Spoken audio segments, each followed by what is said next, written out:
textbook at primary level are designed carefully so that students do not form misconceptions during teaching learning. Which features of the textbooks do you think is or are the most appropriate towards this?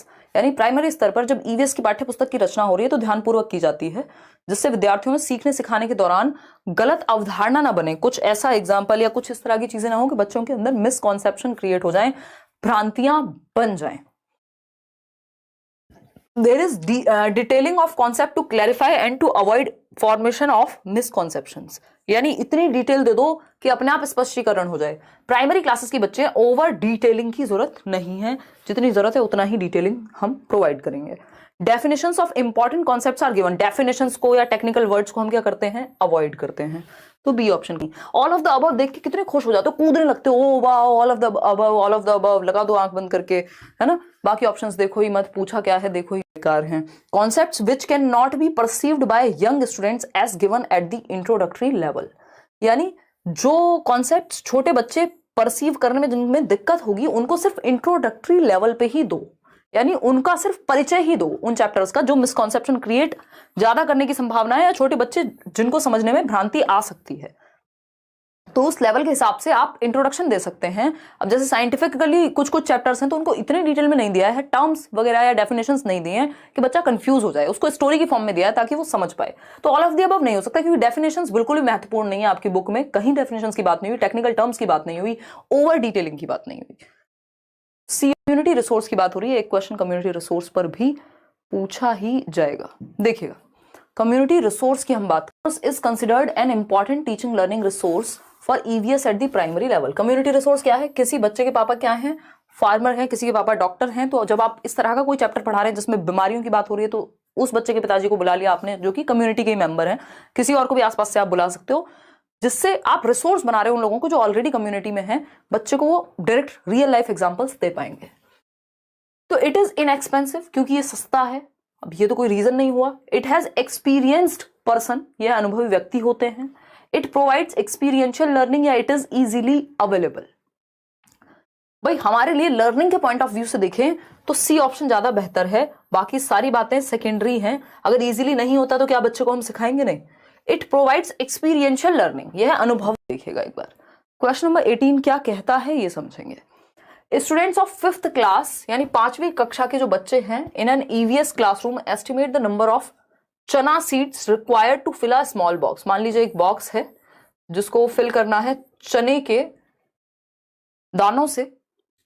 Which process skill जिसमें एक तरह की thinking लगती है, जैसे आप predict करेंगे, observe करेंगे, कैलकुलेट करेंगे, मेजर करेंगे, ये सारी चीजें प्रोसेस स्किल्स में ही आती हैं. Can be developed through this activity. तो कौन सी प्रोसेस स्किल डेवलप होगी जब हम बच्चों को ये कह रहे हैं कि एस्टिमेट लगाओ, देखो इस डब्बे में कितने चने के दाने आ सकते हैं. ऐसा थोड़ी चने आ सकते हैं या दूसरे भी, कैटेगरी तो बांटनी ही नहीं है. कम्युनिकेशन, एक्सपेरिमेंटेशन, तो एक्सपेरिमेंट इसमें कुछ नया तो प्रयोग किया नहीं है बच्चे ने.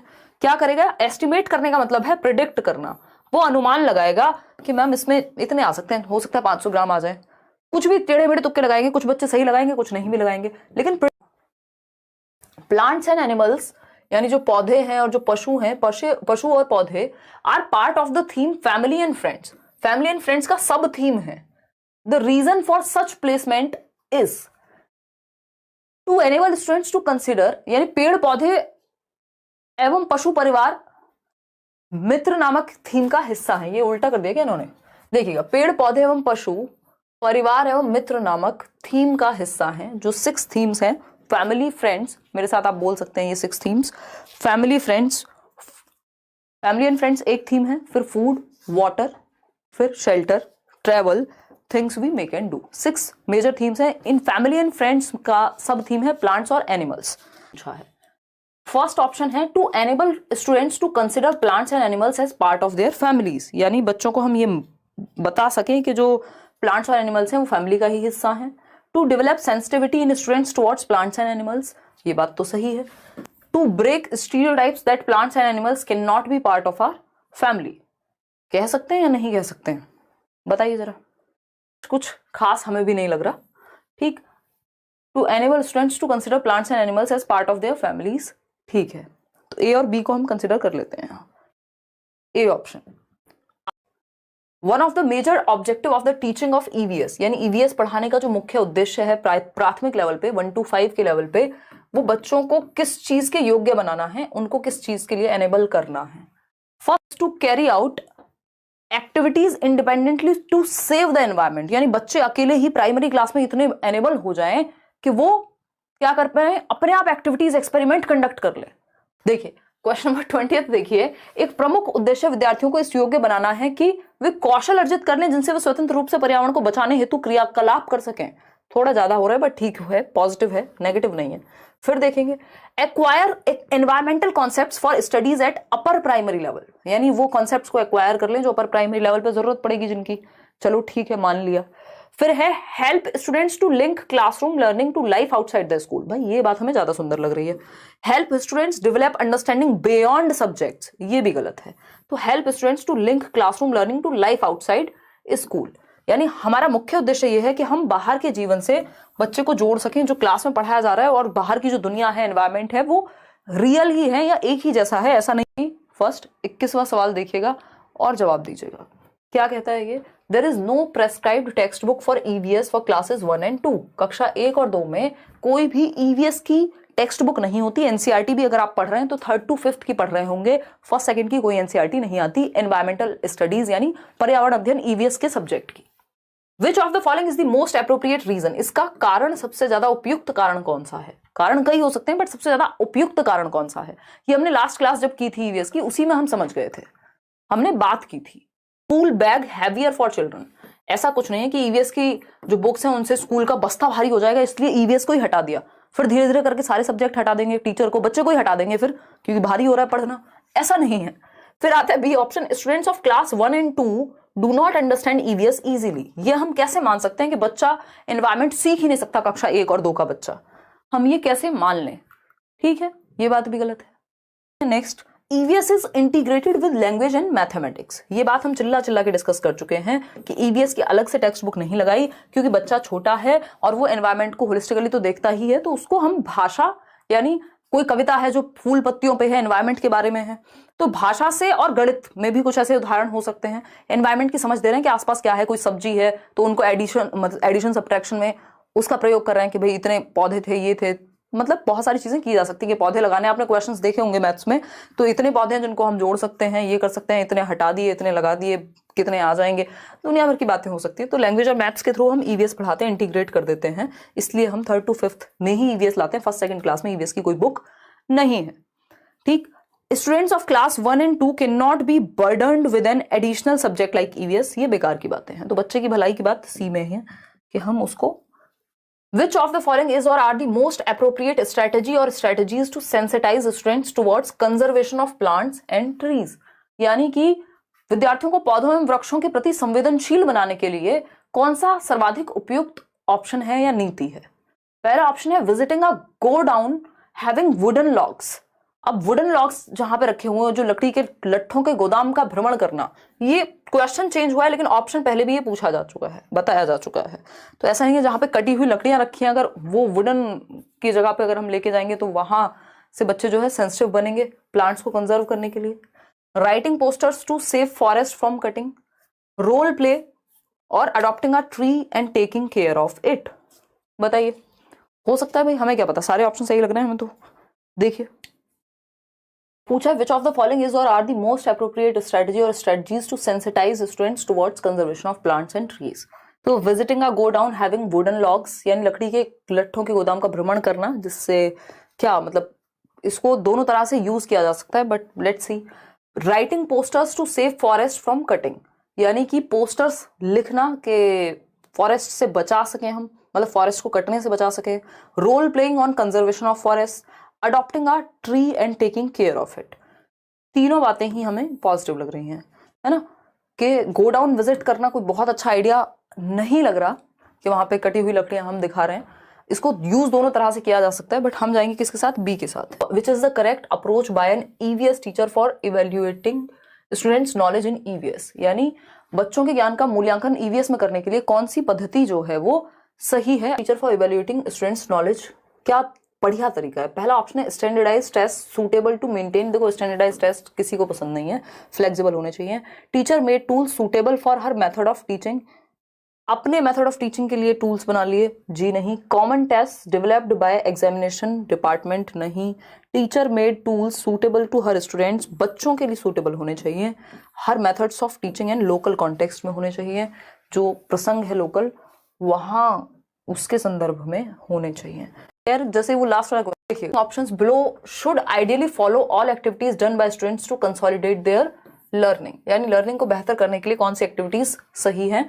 एक्टिविटीज जो घर पे कंडक्ट हो, explanation of the activity by teacher, explanation नहीं एक्टिविटी पे फोकस है।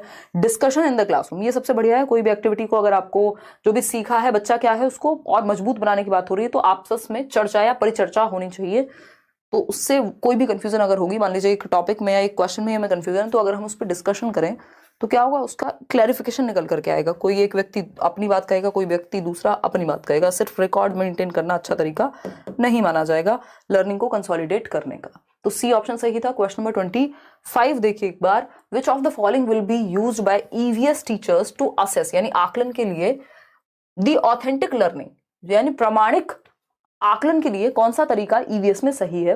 क्वार्टरली टेस्ट, तिमाही, असाइनमेंट नोटबुक्स, पोर्टफोलियो या क्लासरूम बिहेवियर, बताइए। ऑथेंटिक लर्निंग तो पोर्टफोलियो में ये कहीं ना कहीं तो पता लग ही जाएगा कि बिहेवियर क्या है, क्योंकि जो भी अचीवमेंट्स हैं, जो भी बच्चे की उपलब्धियां हैं, जो भी एक्टिविटीज उसने की हैं, कुछ हद तक वहां संग्रहित होंगी ही। तो C option is the right answer. Portfolio को अच्छा टूल माना जाता है। आगे बढ़ेंगे क्वेश्चन नंबर 26, और ये ऑथेंटिक तो है ही। क्वेश्चन नंबर 26 देखिएगा, which of the following is the most appropriate strategy और resource while teaching the theme things we make and do. जब हम things we make and do या हम चीजें कैसे बनाते हैं इस थीम को पढ़ा रहे हैं, तो कौन सा तरीका सबसे बढ़िया होगा, स्ट्रेटजी सबसे अच्छी होगी। तो पहला ऑप्शन है visit to a historical monuments to identify various building materials and designs, यानी किसी ऐतिहासिक भवन का भ्रमण करना और उसके निर्माण सामग्री तथा निर्माण नमूनों को पहचानना, चलो ठीक है। Discussion of various types of head gear worn by people of different regions, बात हो रही है काम करने की, ये कह रहे हैं क्या पहनते हैं सुरक्षा के लिए, वो तो बी ऑप्शन गलत हो गया। Instruction about different type of pots from reference books, फिर रेफरेंस बुक की बात कर रहा है बच्चा, ज्यादा एक्टिव कहाँ होगा। Sharing of figures of different types of farm implements, सबसे ज्यादा जो एक्टिव होगा बच्चा वो फील्ड ट्रिप में होगा कि आप उसको हिस्टोरिकल मॉन्यूमेंट की एक विजिट पे ले जा रहे हैं, जहां बच्चा क्या कर पाएगा, आइडेंटिफाई कर पाएगा कि कैसे डिफरेंट बिल्डिंग मटेरियल्स बनते हैं और क्या वहां पे होता है, डिजाइन कैसे बनते हैं। तो A option was the right answer. Question number 27 देखिए, 3 क्वेश्चंस और हैं हमारे। स्टूडेंट्स ऑफ क्लास 3 कक्षा 3 के बच्चे हैं जो सीखते हैं अबाउट देयर फैमिली मेंबर्स, अपने परिवार के बारे में जान रहे हैं, and then move on to family tree, फिर फैमिली ट्री पर चले गए। क्लास 4 एंड किसमें, कक्षा 4 में फैमिली ट्री के बारे में जान रहे हैं, कक्षा 3 में फैमिली मेंबर्स के बारे में जान रहे हैं, and to the idea of family interaction in class 5, यानी धीरे धीरे लेवल बढ़ा रहे हैं हम, सिंपल टू कॉम्प्लेक्स जा रहे हैं। तीसरी कक्षा में विद्यार्थी अपने परिवार के सदस्यों के बारे में, जो उसके परिवार में रहते हैं उनके बारे में जान रहे हैं। चौथी कक्षा में जब वो गया तो परिवार वृक्ष, जो फैमिली ट्री होती है, अच्छा ये हमारी जनरेशंस की पूरी कहानी चल रही है वहां पे, ठीक है।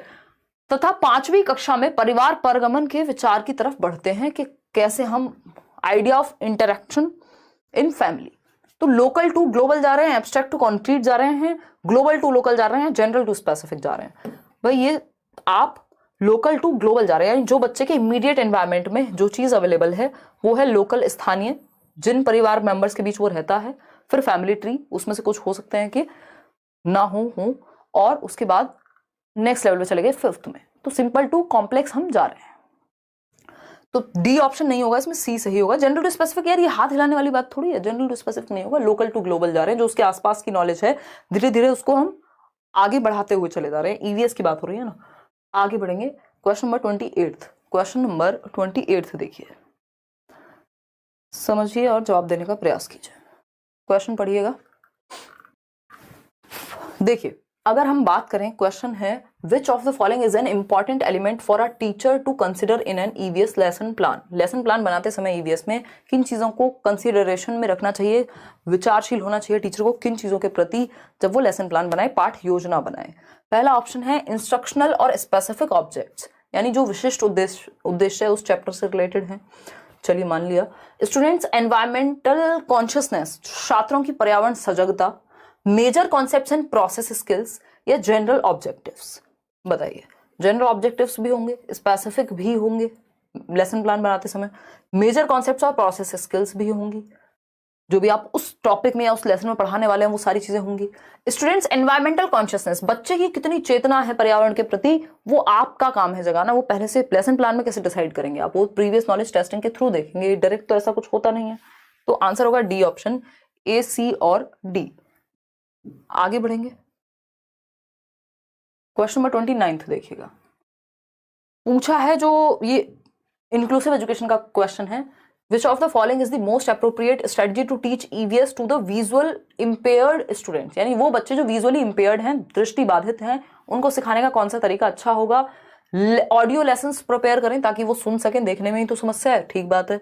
यूज टेक्टाइल मटेरियल्स और लार्ज प्रिंट्स, वो मटेरियल जिनको टच और फील कर सके वो बच्चे, हाँ ठीक है, touch and feel material best होता है। आगे बढ़ेंगे, explaining concepts with simple diagrams and concrete objects, यानी हम कॉन्सेप्ट्स को कैसे एक्सप्लेन करें, सिंपल डायग्राम्स के थ्रू और कॉन्क्रीट ऑब्जेक्ट्स जिनको वो टच और फील कर सके। यार कॉन्क्रीट ऑब्जेक्ट समझ में आता था, बट ऐसा नहीं है कि हम डायग्राम बनाएंगे उन बच्चों के लिए जिनको देखने में ऑलरेडी समस्या है। तो सी ऑप्शन बिल्कुल ही नेगेटिव हो गया, ठीक। As much concrete as possible, हाँ ये हम कह सकते हैं, मूर्त बनाने का प्रयास करें जितना हो सके ताकि बच्चे टच और फील करके वो उसको सीख सकें, ठीक है। ये सिंपल डायग्राम वाला ऑप्शन हटा देंगे, क्योंकि सिंपल डायग्राम का मतलब है जिसको देखने में समस्या है वो कहां से डायग्राम पहचानेगा। तो ए, बी और D, D option is the right answer. Last question है आज के लिए। सलीम की बात हो रही है। Salim wants to take students of primary classes on a field visit while teaching the theme water. Water नाम के थीम को पढ़ाते समय सलीम जो है वो ले जाना चाहते हैं बच्चों को फील्ड ट्रिप पे। विच of the following sites will he select, यानी कौन सी साइट्स अच्छी होंगी जब वाटर के बारे में पढ़ाना है तो कौन सी साइट्स पे लेके जाए। वाटर हार्वेस्टिंग प्लांट्स, यानी जल संचय यंत्र कहाँ पे इकट्ठा करके रखा जाता है बारिश के पानी को, इसको उसको। जोहड़, यानी जहां पानी स्टोर होता है वहां। बावली, ये भी हमने पढ़ा है एनसीईआरटी में। खेजाड़ी भी पढ़ा है, बट क्या सही साइट कौन सी हो जाएगी। खेजाड़ी कोई साइट नहीं है पानी की, खेजाड़ी एक ट्री है जिसको पानी कम चाहिए होता है।